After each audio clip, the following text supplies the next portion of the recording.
Right guys, let's have a look at 15. We've got y equals 3 plus 2x minus x squared. Nice simple quadratic really, isn't it? So let's get the gradient function, dy dx.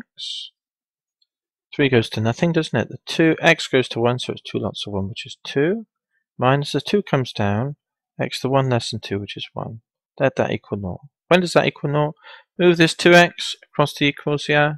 And we see that 2 equals 2x. Divide by 2 both sides.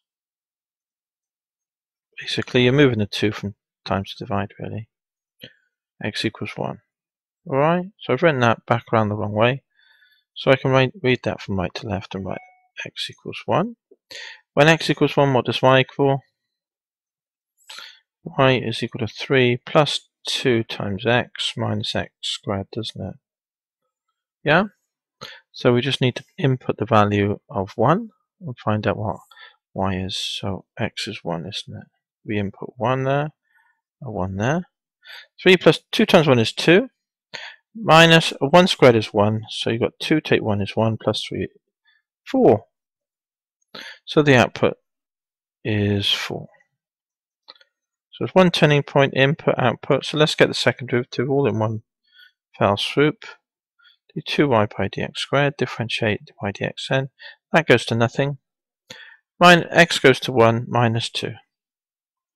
And if you input, so if it's minus 2, if the 2y by dx squared is a constant value, minus 2, it's always negative. So when x equals the input value 1, this is minus 2. Negative, so max. Because it's negative, yeah? So all the information is there. The turning point is at 1, 4. And let's do a little sketch.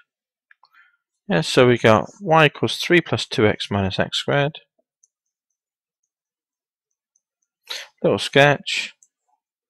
We know the turning point is input at 1. And the output was 4. So we can mark that off here. It's either a max or min. We looked at that and we found it was minus 2, which is negative. At the input value 1, it's always minus 2, but it's negative. And so it would be minus 2 at 1 as well. So that means it's a max. So we can cross off that one. Yeah. And then we can just draw our curve. So it comes up, hits the maximum, and then goes back down like so. Yeah? Mark the curve. Y equals 3 plus 2x minus x squared. So that's what we think it looks like. Good. Label the x, label the y, put in 0. Good, that's finished. Now let's go back to our plot and we'll tap this in. We got 3 plus 2x minus x squared, yeah? Let's just do that then. 3 plus 2 times x minus x squared minus x aparo squared, yeah? Ooh, look at that. Good. But we've gone from minus 2 to 2. So we better increase our range, hadn't we? The minus 2 is alright, but let's just do minus 5 to 5. Yeah? So we'll see what happens to the curve. Let's try that. There we go. See the 1 and the 4?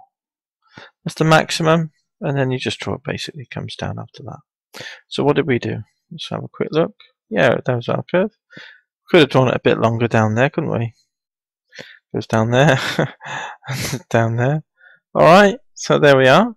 That's that one done. That's 15 done. Great. Let's go on to the next one.